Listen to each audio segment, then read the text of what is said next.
Welcome friends आज हम लोग फिज़िक्स का क्लास 12 का चैप्टर स्टार्ट कर रहे हैं इलेक्ट्रोस्टैटिक्स। तो जो क्लास 12 में जो पूरी पढ़ाई है ना, वो पूरी पढ़ाई आप क्या देखेंगे कि चार्ज के बारे में है। चार्ज क्या है, कहाँ से निकला, ये फर्स्ट लेक्चर में यानी अभी मैं आपको बताऊंगा। लेकिन पूरी जो कहानी है इसकी, वो कहानी कहाँ बनती है कि चार्ज क्या क्या करने वाला है। क्लास 12 की पूरी 2 किताबों में से एक किताब मोटे तौर पे पूरी इसी चार्ज के बारे में बात करती है, इलेक्ट्रोमैग्नेटिज्म जो हम पढ़ते हैं। तो देखिए इलेक्ट्रोमैग्नेटिज्म में जो चार्ज है ना, अगर वो चार्ज रुका हुआ है, चार्ज अगर रुका हुआ है तो उसकी पढ़ाई को बोलते हैं इलेक्ट्रोस्टैटिक्स, जो चैप्टर पहला चैप्टर हमारा है। वरना क्या बोलेंगे, charge at rest.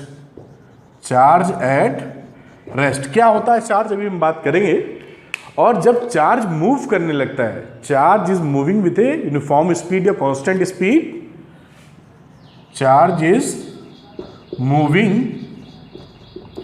With constant speed, तो वो क्या शो करने लगता है, क्या दिखाने लगता है, मैग्नेटिज्म।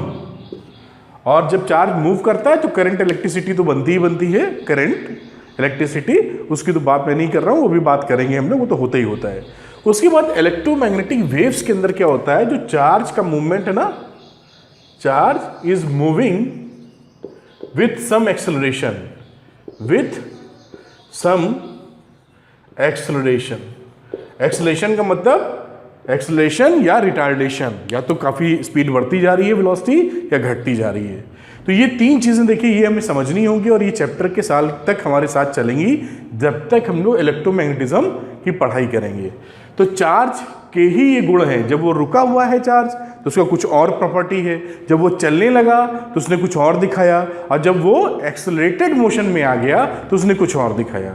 तो चार्ज जब रुका है एट रेस्ट, तो इलेक्ट्रोस्टैटिक्स, चार्ज रुका है उसकी प्रॉपर्टीज क्या है, उसकी स्टडी करना। चार्ज यूनिफॉर्म स्पीड या कांस्टेंट स्पीड से बढ़ रहा है आगे, तो जब कांस्टेंट स्पीड से बढ़ रहा है तो उसके वो मैग्नेटिज्म दिखाने लगता है, मैग्नेटिक इफेक्ट दिखाने लगता है, उसको स्टडी करना है। और फिर अगर वो एक्सेलरेटेड मोशन में आ जाता है तो इलेक्ट्रोमैग्नेटिक वेव निकालता है। इलेक्ट्रोमैग्नेटिक वेव कैसी होती है आप जानते हैं, लाइट एक हमारी इलेक्ट्रोमैग्नेटिक वेव है, एक्सरे भी एक इलेक्ट्रोमैग्नेटिक वेव है, और पूरा चैप्टर हमको स्टडी करना है क्लास 12 में इलेक्ट्रोमैग्नेटिक वेव का। तो शुरू के 3 चैप्टर इलेक्ट्रिसिटी के बारे में, मतलब इलेक्ट्रोस्टैटिक्स, इलेक्ट्रिसिटी का कैपेसिटेंस सब इसी के अंदर, मैग्नेटिज्म के 3 चैप्टर, अल्टरनेटिंग करंट, इंडक्शन, ये सब इसी के अंदर आता है, और इलेक्ट्रोमैग्नेटिक वेव्स, ये सारी कहानी चार्ज से ही बनी हुई है।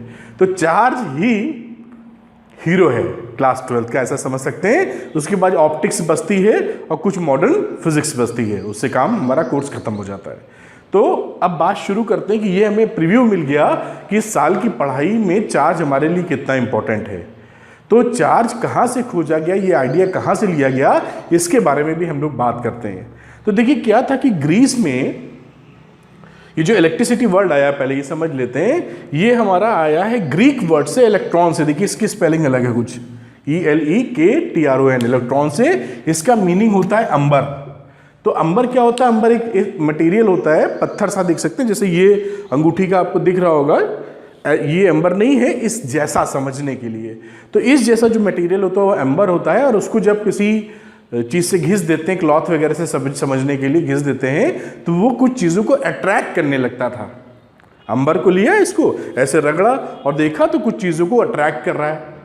तो लोग ये सोचने लगे कि ये अट्रैक्शन की पावर इसके अंदर कहाँ से आ गई। पहले तो अट्रैक्शन नहीं था, तो जो चीज़ें समझी थी, जैसे न्यूटन साहब बता गए थे ग्रेविटेशनल फोर्स के बारे में, कि 2 बॉडी के बीच में मास हो तो फोर्स लगता है, और कांटेक्ट हो नहीं रहा कि कांटेक्ट फोर्स है, ये छू के तो नहीं लगा रहे ना। तो अब ग्रेविटेशनल फोर्स हो नहीं सकता, क्यों? क्योंकि अगर ग्रेविटेशनल फोर्स होता तो घिसने की जरूरत ही ना पड़ती, ऐसे ही हल्की चीज़ों को खींच लेता, फिर घिसने के बाद ही क्यों खींच पा रहा है। तो इसका मतलब ग्रेविटेशनल फोर्स नहीं है।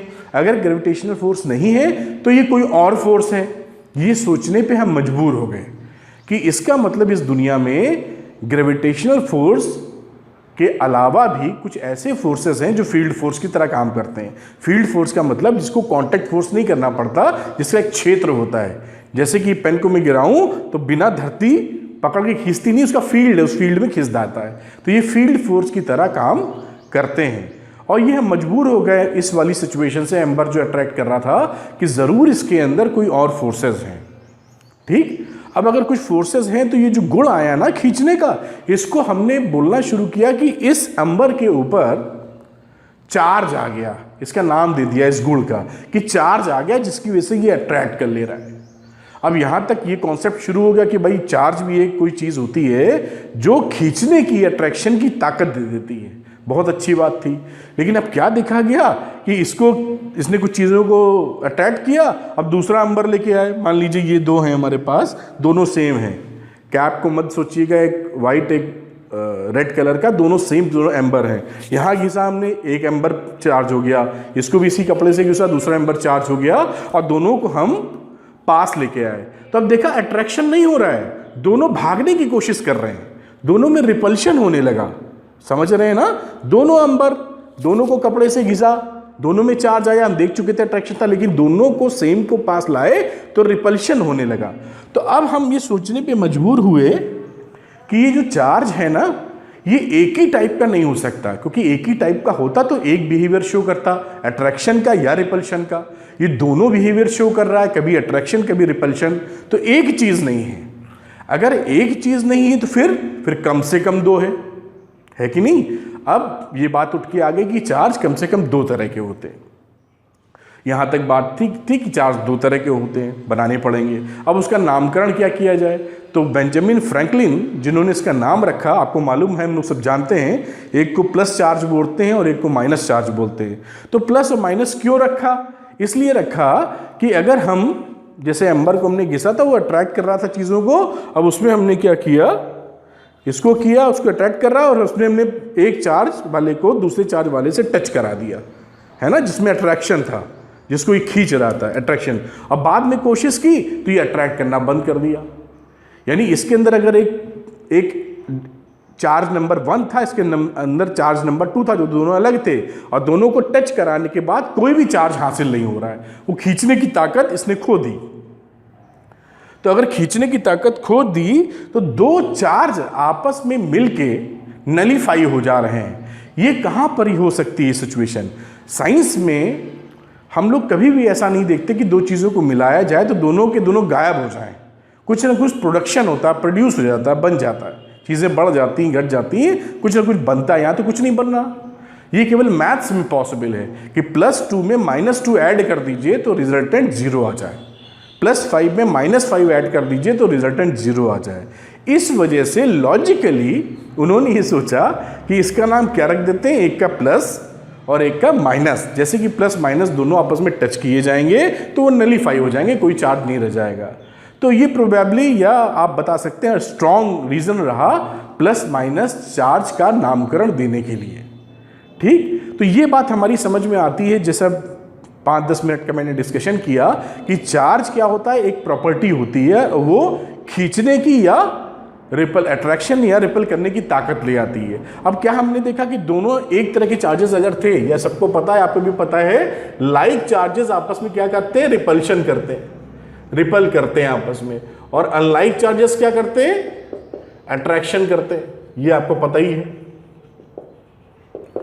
रिपल करते हैं और वो अट्रैक्ट करते हैं। तो like charges ripple each other, unlike charges attract each other, ये सबको मालूम है, फिर भी मैं रिपीट कर देता हूं आपके लिए। तो यहां तक हमारी बात समझ में आ गई कि चार्जेस एक प्रॉपर्टी है जिसमें खींचने की ताकत आ जाती है, और दो तरह के चार्जेस होते हैं, लाइक चार्जेस रिपल करते हैं, अनलाइक चार्जेस अट्रैक्ट करते हैं, और प्लस और माइनस नाम क्यों इनका रखा गया। ठीक है, अब इसके आगे की बात करते हैं। देखिए, जब ये हम जान चुके थे कि चार्जेस प्लस माइनस होते हैं, दो तरह के नाम लिख चुके थे, उसके बाद डेवलपमेंट हुआ और इलेक्ट्रॉनिक थ्योरी भी हमारे सामने आई। इलेक्ट्रॉनिक थ्योरी बहुत ज़्यादा एक्सप्लेन करने की ज़रूरत नहीं पड़ती, क्योंकि आप सभी कुछ जानते ही हैं कि एटम होता है, एटम में न्यूक्लियस होता है, न्यूक्लियस में पॉजिटिव चार्ज होते हैं, इलेक्ट्रॉन चक्कर लगा रहे होते हैं, एटम का total charge, net charge atom का 0 होता है। ये मोटी मोटी बात जानते हैं, ये इलेक्ट्रॉनिक थ्योरी है, तो बहुत ज़्यादा इसमें समझाने का चीज़ नहीं है। अब हमारे लिए जो समझदारी वाली बात ये होगी कि जो स्मॉलेस्ट यूनिट ऑफ चार्ज है वो क्या होता है, वो इलेक्ट्रॉन होता है। और इलेक्ट्रॉन पे जो चार्ज है 1.6 इंटू 10⁻⁻19 कूलाम होता है। अब ये इलेक्ट्रॉन निगेटिवली चार्ज है, मतलब इसका अगर चार्ज की केवल हम बात करें तो प्लस माइनस लिख सकते हैं। इलेक्ट्रॉन के केस में माइनस आ जाएगा चार्ज, -1.6 इंटू 10⁻⁻19 कूलाम, और प्रोटॉन के केस में यही पॉजिटिव हो जाएगा 1.6 इंटू 10⁻⁻19 कूलाम। आपको पता है, पता होना चाहिए कि SI यूनिट ऑफ जो चार्ज होती है वो कूलाम होती है, जिसको हम लोग कैपिटल C से रिप्रेजेंट करते हैं। तो SI यूनिट ऑफ चार्ज क्या हुई? कूलाम, जिसको कैपिटल C से रिप्रेजेंट करेंगे, और हमारे लिए smallest unit of charge electron लेना है। कई बुक्स के अंदर बताते हैं कि इलेक्ट्रॉन से भी छोटा पार्टिकल क्वार्क खोज लिया गया है ना, और उसके चार्जेस भी होते हैं वो E/3 प्लस माइनस 2E/3 ऐसे उसके चार्जेस की वैल्यू होती है। लेकिन हमको इसको नहीं लेना है, हमारे लिए स्मॉलेस्ट यूनिट ऑफ चार्ज क्या होगा? इलेक्ट्रॉन ही होगा। हमें इस क्वार्क को नहीं पकड़ के चलना है, ध्यान रखिएगा। दूसरी बात, मास ऑफ इलेक्ट्रॉन, ये कैलकुलेशन जब करते हैं बोर्ड, CBSE बोर्ड का कैलकुलेशन करेंगे या आगे की तैयारी करेंगे जी एडवांस मेंस की, तो आपको ये सब बातें याद होनी चाहिए कि मास ऑफ इलेक्ट्रॉन कितना है? 9.1 इंटू 10⁻⁻31 किलोग्राम, बहुत हल्का, -31 आप देख रहे हैं। और साथ में मास ऑफ प्रोटॉन कितना है? 1.6 इंटू 10⁻⁻27 किलोग्राम। प्रोटॉन इससे भारी होता है। कितने टाइम्स भारी होता है? 1837 टाइम्स, 1837 गुना ज़्यादा भारी। तो अब देखिए, प्रोटॉन भी है, इलेक्ट्रॉन भी है, अब चार्ज को मूव करना है, एक जगह से दूसरी जगह जाना है। तो कौन जाता है? तो इलेक्ट्रॉन का ही ट्रांसफर उसमें होता है। क्यों? क्योंकि अगर एक भारी चीज़ पे हम फोर्स लगा रहे हैं और एक हल्की चीज़ पे फोर्स लगा रहे हैं सेम वैल्यू का, तो जल्दी कौन मूव कर जाएगी, जल्दी कौन हिल जाएगी, जल्दी कौन आगे बढ़ जाएगी? ऑब्वियस सी बात है, हल्की चीज़ जिसका मास कम है वो बढ़ जाएगी। एक फोर्स लगाया आपने साइकिल पर और एक फोर्स लगाया ट्रक पे, सेम फोर्स, तो कौन हिलने की संभावना ज़्यादा है? साइकिल वाली। तो वही सिचुएशन यहाँ पे आ जाती है कि इलेक्ट्रॉन ही हमारा चार्ज का आदान प्रदान यानी ट्रांसफ़र करने में, आने में या जाने में रोल प्ले करता है। तो इलेक्ट्रॉन का जो चार्ज कितना है ये कब पता चला? जब ये इलेक्ट्रॉनिक थ्योरी आ गई थी, और उसके बाद ये मास ऑफ इलेक्ट्रॉन भी हमको याद होना चाहिए। तो ये आप दिमाग में इसको रख लीजिए, ठीक है। अब उससे पहले एक चीज़ और मैं बताता हूँ आपको कि एक आपके कोर्स में एक है इलेक्ट्रोस्कोप, गोल्ड लीफ इलेक्ट्रोस्कोप। तो गोल्ड लीफ इलेक्ट्रोस्कोप क्या होता है? वो एक डिवाइस होता है जो ये पता करता है कि इस बॉडी में चार्ज है कि नहीं। वो क्या होता है हम लोग समझ लेते हैं जल्दी से उसको। तो देखिए, वो मैं यही समझा देता हूँ कि मान लीजिए ऊपर आपने ऐसे कोई डिस्क लगा दी या बॉल लगा दी, और यहाँ पर हम ले लेते हैं ये कंडक्टिंग वायर है या रॉड है, और यहाँ पे लगा देते हैं गोल्ड की लीफ। गोल्ड की लीफ क्यों लेते हैं? लीफ का मतलब एकदम बड़ी पतली सी मेम्ब्रेन होती है, समझ लीजिए जैसे मिठाई खाते हैं, मिठाई के ऊपर अर्क लगा रहता है, एकदम पतली, उससे भी पतली। क्योंकि गोल्ड में एक प्रॉपर्टी होती है मेलेबिलिटी की, यानी आपको उसको पीटते चले जाएं तो टूटता नहीं है, फैलता चला जाता है। बहुत पतले से पतला कर सकते हैं आप उसको। इस वजह से हम बिल्कुल इसको लाइट कर लेते हैं, पतले से पतला बना लेते हैं, ठीक है। और उसके बाद अब ये इतनी पतली अगर मेम्ब्रेन है, झिल्ली है, लीफ है, तो हवा चलने पे हिल सकती है। इसलिए यहां पर इसको हम क्या कहते हैं? एक हम लोग शीशे के जार में रख देते हैं जिससे कि हवा चले तो ये हिले नहीं। अब इसके साथ हम एक रॉड लेके आते हैं जिसको हमें टेस्ट करना है कि ये चार्ज है कि नहीं। मान लीजिए इस पे पॉजिटिव चार्ज है, सपोज कर लेते हैं ये चार्ज है। अब इसको आपने टच करा दिया, इससे इसको लाया और इसको टच करा दिया। जैसे ही टच कराएंगे पॉजिटिव चार्ज इसके अंदर चले जाएंगे। असल में तो पॉजिटिव चार्ज नहीं मूव करते, उसकी उल्टी डायरेक्शन में इलेक्ट्रॉन जाता है, लेकिन इतनी समझदारी हम सबको आ चुकी है, आ जाती है, तो बार बार ये बताने की जरूरत नहीं रहेगी। तो प्लस वाले चार्ज इसके अंदर गए, और क्योंकि ये कंडक्टिंग रॉड है तो ये दोनों पे क्या हुआ? प्लस वाले चार्जेस चले गए। दोनों पे प्लस हो गया तो आप जानते हैं कि लाइक चार्जेस कैसे होते हैं, इन लीव्स को वो रिपेल करेंगे। तो ये लीफ कैसी हमारी हो जाएंगी जो लगी हैं, वो लीफ ऐसे फैल जाएंगी, है ना। अब इसको हमने टच कराया, लीफ फैल गई। अगर लीफ फैल गई तो हम क्या समझ गए कि इस रॉड के ऊपर चार्ज है। अब ये प्लस वाला है तो भी फैल जाएगी, और ये प्लस नहीं है, निगेटिव है तो भी फैल जाएगी, क्योंकि निगेटिव के केस में इन लीफ पे क्या आने वाला है? निगेटिव के केस में इस लीफ पर भी निगेटिव चार्ज आने वाले हैं। तो निगेटिव चार्ज जब आएंगे तो वो भी क्या करेंगे, रिपेल करेंगे एक दूसरे को। जब ये रिपल्शन होगा तो दोनों लीफ ऐसे फैल जाएगी। तो इस जो हमारा इलेक्ट्रोस्कोप है, जिसे आप गोल्ड लीफ इलेक्ट्रोस्कोप बोलते हैं, गोल्ड लीफ इलेक्ट्रोस्कोप, इससे हम ये पता कर सकते हैं कि कोई बॉडी चार्ज है कि नहीं है। लेकिन सीधी बात अगर करें तो हम ये पता नहीं कर पा रहे वो प्लस चार्ज है कि माइनस, उसको भी पता कर सकते हैं। एक स्टेप और कर लीजिए इसमें, अगर ये प्लस लेके आए और ये चीज़ फैल गई, अब उसके बाद हमने क्या किया, एक ऑलरेडी नोन रॉड जिसके ऊपर पॉजिटिव चार्ज था, हमने ऑलरेडी घिस के रखा हुआ है, मालूम है प्लस चार्ज है ग्लास रॉड के ऊपर, उसको लेके आइए जिस पर ऑलरेडी चार्ज था, उसको भी टच करा दीजिए ऐसे। अब टच कराया, अगर ये और फैल गई तो इसका मतलब क्या है कि पहले वाला पॉजिटिव था। अगर ये निगेटिव देगा तो ये क्या करेगी, नॉर्मल पोजीशन में आ जाएगी। फिर से रिपीट कर रहा हूं, अगर ये प्लस वाली है फैल गई, ठीक है, अब ये प्लस वाली लेके आए आप और इसको टच कराया, और टच कराने पे ये और फैल गई, फैली ना, फैली, तो आप क्या समझ गए, पहले वाला प्लस था तभी तो एक्स्ट्रा चार्ज आ गया।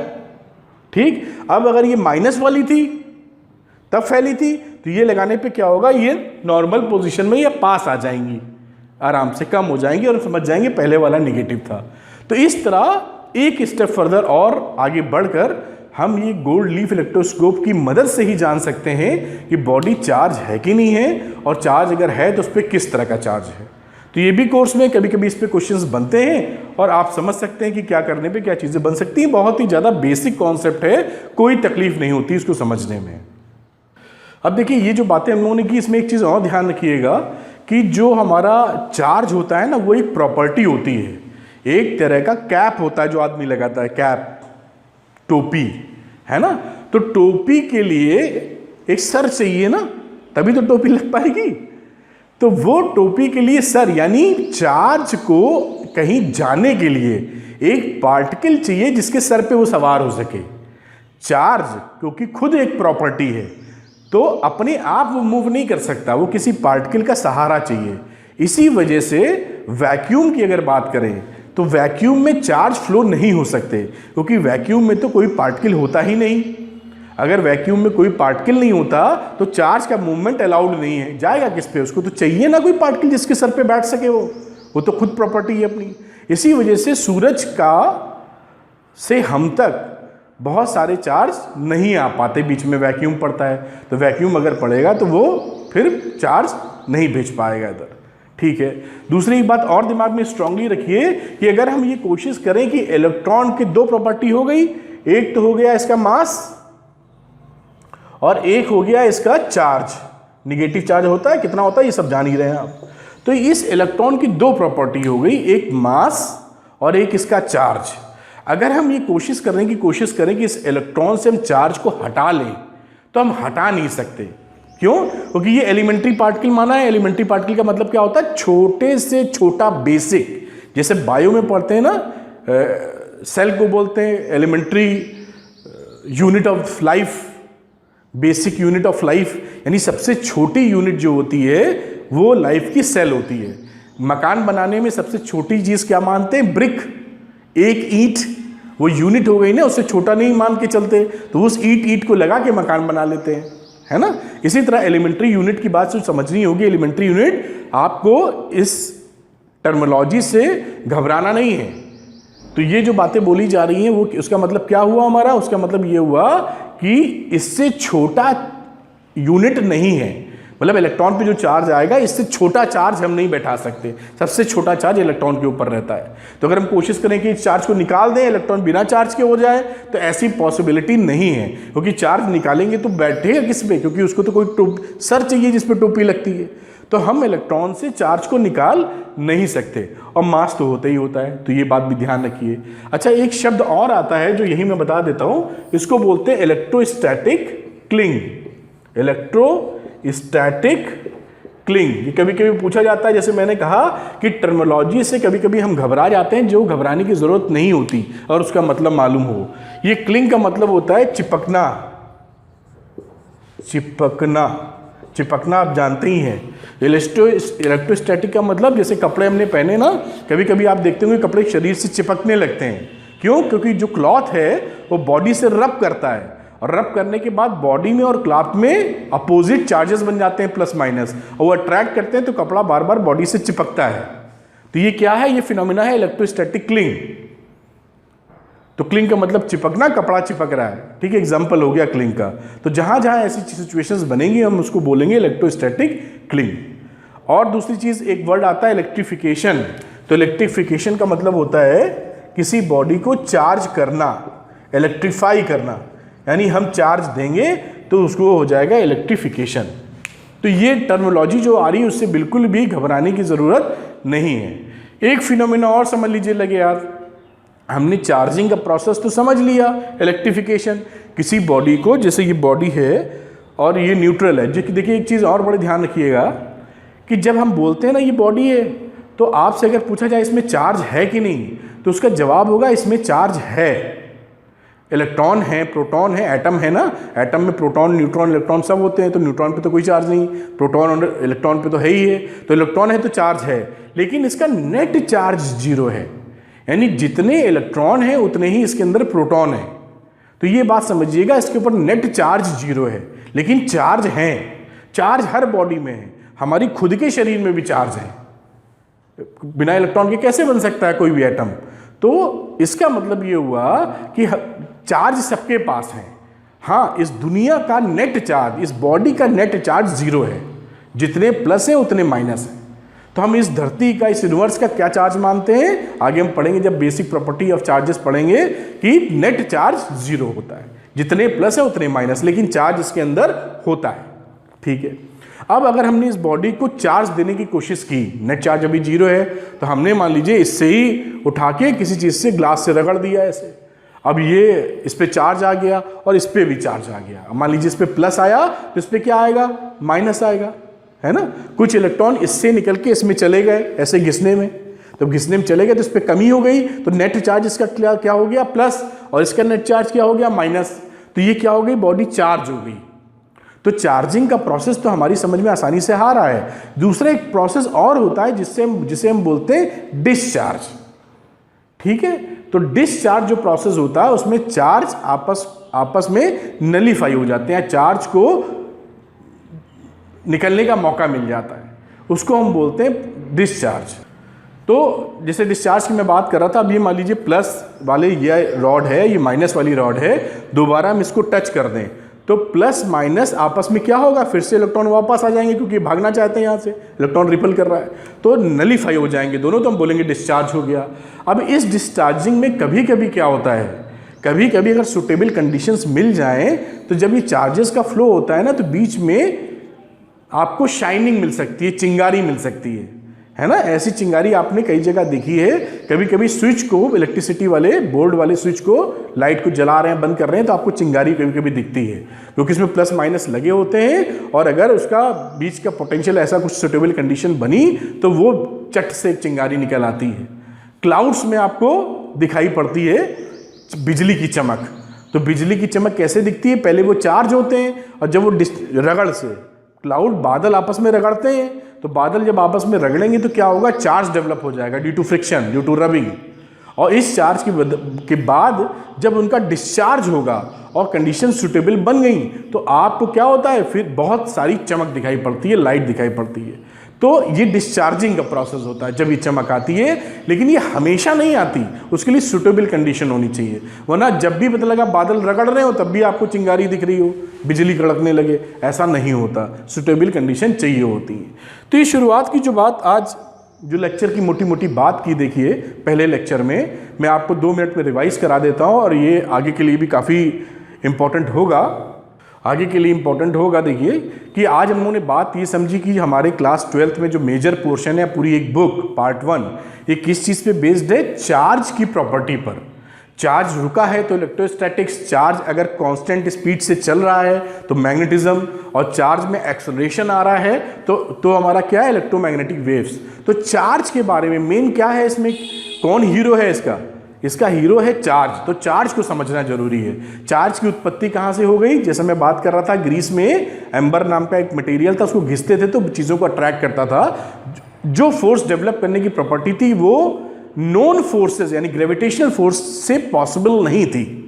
क्यों नहीं पॉसिबल थी? कि बिना रगड़े ही खींच लेता, रगड़ने की जरूरत थी। तो वहां पे एक नया फोर्स डेवलप हुआ और उस प्रॉपर्टी को बोला गया कि बॉडी चार्ज हो गई। फिर हमने देखा कि दो तरह के चार्ज होते हैं, क्योंकि अट्रैक्शन रिपल्शन दो चीजें दिख रही थी। अब उसके नाम की बात आई तो प्लस माइनस नाम रखा, क्योंकि दोनों को टच कराने के बाद नलीफाई हो रहे थे हम लोग। फिर और डेवलपमेंट फर्दर हुआ तो इलेक्ट्रॉनिक थ्योरी पिक्चर में आ गई।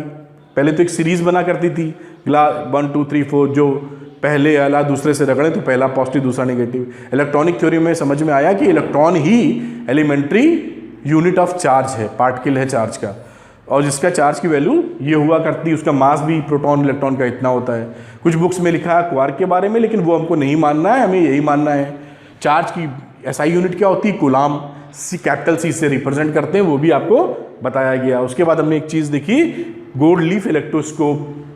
गोल्ड लीफ इलेक्ट्रोस्कोप किस काम आता है? वो बेसिकली काम ये आता है पता करने की कोई किसी बॉडी में चार्ज, वो बॉडी चार्ज है कि नहीं उसमें, या न्यूट्रल है, मतलब चार्ज नेट चार्ज अगर है तो ये बता देगा। कैसे बता देगा? वो उन्होंने डिस्कशन इसका किया।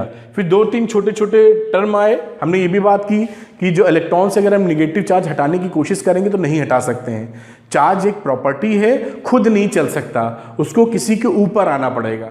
जैसे टोपी को पहनना पड़ता है, तो टोपी इज निगेटिव चार्ज और इलेक्ट्रॉन इज द पर्सन जो को कैप लगा रहा है। तो बिना चार्ज हवा में नहीं चल सकता, उसको पार्टिकल चाहिए। हवा का मतलब अगर पार्टिकल है तो जा सकता है, वैक्यूम में ट्रेवल नहीं कर सकता। दो इंपॉर्टेंट वर्ड्स, इलेक्ट्रोस्टैटिक क्लिंग आप समझ गए थे, कपड़े पहनने वाला एग्जांपल दिया था कि जब ड्यू टू चार्जेस आ जाते हैं और वो चिपकने लगते हैं आपस में बार बार, तो इलेक्ट्रोस्टैटिक क्लिंग होता है इलेक्ट्रिफिकेशन, किसी बॉडी को चार्ज करना। और लास्ट में हमने बात की डिस्चार्ज, कभी कभी उसमें चमक या शाइनिंग या चिंगारी सी आपको देखने को मिलती है। तो आज का सेशन में यहीं रोकता हूँ। पहला लेक्चर आपको बिल्कुल अंदाज़ा लगा होगा कि इस क्लास 12th का हीरो हमारे पास चार्ज होने वाला है, और चार्ज की बात करें तो एलिमेंट्री पार्टिकल की बात करें तो इलेक्ट्रॉन होने वाला है।